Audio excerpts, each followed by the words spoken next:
बिहार में इस बार बेशर्मी की हद पार हो गई है। मीम वाले हर बार जाते हैं लालू जी के दरवाजे पर या तेजस्वी के रैली में और कहते हैं हमें भी गठबंधन में ले लीजिए। अरे एक मीम नेता धरा गए, आज इनसे सीधा सवाल कि आप लोग इतना गिरकर क्यों चुनाव लड़ना चाहते हैं? बार बार जाके भीख मांग रहे हैं तेजस्वी जी के दरवाजे पर, हमको गठबंधन में ले लीजिए, हमको भी सीट दीजिए, हम भी चुनाव लड़ेंगे। आप लोगों में अपनी ताकत या अपनी दमखम या पावर नहीं है क्या? हम लोग गिरे नहीं हैं। हम लोग बिहार के आवाम को दिखाना चाहते हैं कि किस तरीके से 2% वाले मुकेश सहनी को हेलीकॉप्टर पे घुमाया जाता है और 18% वाला मुसलमान जो है दूर दूर तक कहीं पे दिखाई नहीं दे रहा है। ये गिरना नहीं है। आम आवाम बिहार की हमेशा ये कहती थी कि आप लोग गठबंधन में क्यों नहीं जाते हैं, आप लोग गठबंधन की बात क्यों नहीं रखते हैं इंडिया गठबंधन के सामने। तो अब अख्तरुल ईमान साहब जो है ढोल बजा करके गए। पहले तो उन्होंने चिट्ठी भेजा, उसके बाद जो है हम लोगों ने टीवी चैनलों के माध्यम से अपनी आवाज़ को जो है गठबंधन के सामने रखा कि हम गठबंधन में शामिल होना चाहते हैं। लेकिन उन्होंने हर बार जो है उसको इग्नोर करने का काम किया और तेजस्वी यादव ने एक जो है प्रोग्राम में कहा कि जो है मुझे गठबंधन का कोई ऐसा न्योता नहीं मिला है ओवैसी जी की तरफ से या अख्तरुल ईमान की तरफ से। तो अख्तरुल ईमान ने कहा कि मैं ढोल बजाकर निकल जाता हूं ताकि सारे लोगों को यह मालूम हो जाए कि हम बार बार जो है उनके सामने जा रहे हैं और वो जो है हमको गठबंधन में लेने से मना कर रहे हैं। और उन्होंने तेजस्वी यादव ने कह दिया कि हम MIM को गठबंधन में नहीं ले सकते। अरे भाई क्यों नहीं ले सकते? मुसलमान सिर्फ वोट देने के लिए है क्या? 4 विधायक वही तेजस्वी जी ने पिछली बार तोड़ दिया आपका, उसी ने आपके पार्टी के विधायक को खींच लिया। मतलब आपकी पार्टी को बर्बाद करने के लिए वो तैयार है और आप लोग जाकर फिर उसी के दरवाजे पर लीजिए सर हाथ जोड़ रहे हैं।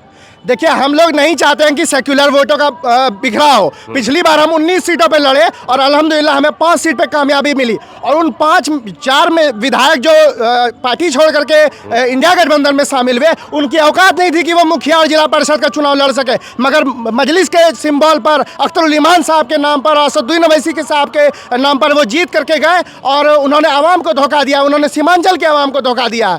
आने वाले इलेक्शन में आप देख लीजिएगा, या तो उनको टिकट नहीं मिलेगा या तो फिर उनका जमानत जब्त होने के लिए जा रहा है। मतलब आप लोगों के अंदर पूरा पावर खत्म, अगर नहीं देगा गठबंधन सीट तो नहीं लड़िएगा चुनाव? एकदम चुनाव लड़ेंगे, मजबूती से लड़ेंगे। हमारे सदर साहब 4 दिन के दौरे पे आ रहे हैं, ऐलान होगा और 4 का बदला 24 विधायक से लेंगे और औकात दिखा देंगे तेजस्वी यादव को। चुनाव के बाद जो है ना मम्मी मुझे चॉकलेट नहीं मिला वाला कोई ड्रामा तेजस्वी यादव या इंडिया गठबंधन की तरफ से नहीं चलेगा। जब हम किसको सपोर्ट कर रहे थे? जब उस वक्त विधानसभा में जरूरत पड़ी, अख्तरुल ईमान साहब ने कहा कि हम बिना शर्त आपको समर्थन देने के लिए तैयार है। उस वक्त जो है हमारे विधायक को तोड़ा गया। हमारे विधायक किनको वोट देते, किसकी तरफ मतदान करते? लेकिन हमारे विधायकों को तोड़ा गया इसलिए क्योंकि वो चाहते थे कि बिहार में मुस्लिम लीडरशिप नहीं उभरे। अरे तेजस्वी यादव कहते हैं हमको भी 6 सीट चाहिए वहाँ तेलंगाना में, तो जाके मांगिए, आपकी कांग्रेस की सरकार है, MIM देगी आपको 6 सीट। और बिहार का नौजवान एक्टिव हो चुका है। आज आप देखिए कहीं भी महागठबंधन की रैली हो रही है, चाहे राहुल गांधी का यात्रा हो, चाहे तेजस्वी यादव का यात्रा हो, कहीं पे किसी की तरफ से जो है ये नहीं दिया गया कि आप लोग जाए।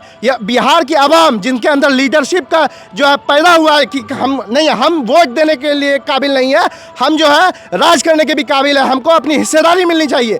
जिनके इसीलिए बैनर पोस्टर दिखाते थे। बिल्कुल किसी को नहीं कहा गया है, ना तो जिला नेतृत्व की तरफ से ना प्रदेश नेतृत्व की तरफ से।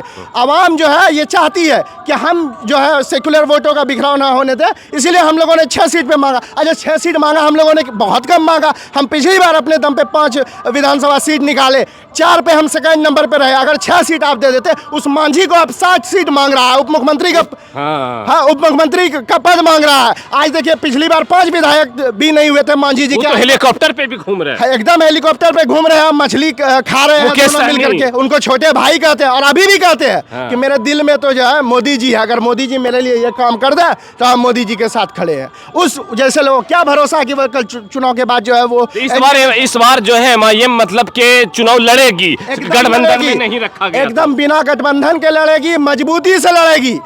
सीमांचल में ही लड़ेगी कि सब जगह लड़ेगी? कहलगांव भी लड़ेगी, नाथनगर भी लड़ेगी, बीरपुर भी लड़ेगी, पूरे बिहार के 100 सीटों पे चुनाव लड़ेगी। वोट कटवा वाला काम कर रहे हैं काम जी, वोट काटिएगा। कैसे नहीं काटा? इमरान प्रतापगढ़ी हमको बदनाम करता है कि हम वोट काटने का काम करते हैं, जो मुसलमान वोटों का बंटवारा होता है। समाजवादी के एक बड़े लीडर ST हसन साहब को हराने के लिए इमरान प्रतापगढ़ी चुनाव लड़ा, 50,000 वोट लेकर के आया।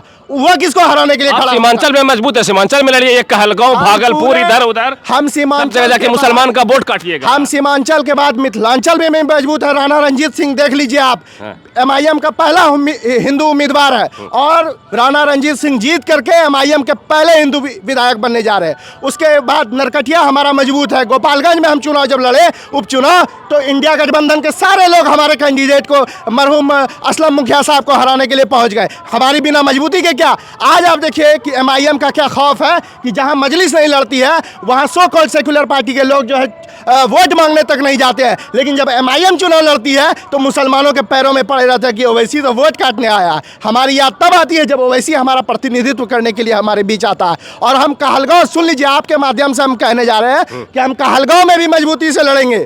भागलपुर, नाथनगर भी। बिल्कुल, भागलपुर भी लड़ेंगे, नाथनगर भी लड़ेंगे, बिहपुर भी लड़ेंगे। और पीरपैंती SC/ST सीट है, वहां से भी एक मजबूत दावेदार हम लोगों के बीच आने जा रहे हैं।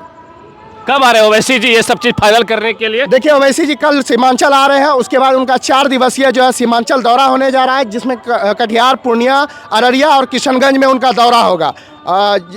हमारा हक अधिकार यात्रा। मतलब इस बार वो ओवैसी जी लगातार 4 दिन रहकर एकदम जो है प्लेन करके जाएंगे, तेजस्वी जी को हराइए देना है, मुख्यमंत्री नहीं। क्या तेजस्वी को ठिका लिया है बनाने का? मुसलमान अब अपने बारे में सोच रहा है। मुसलमान ने 75 साल तक जो है बीजेपी का खौफ दिखा करके उसको वोट दिया। क्या बीजेपी रुक गई मुसलमानों के वोट देने से?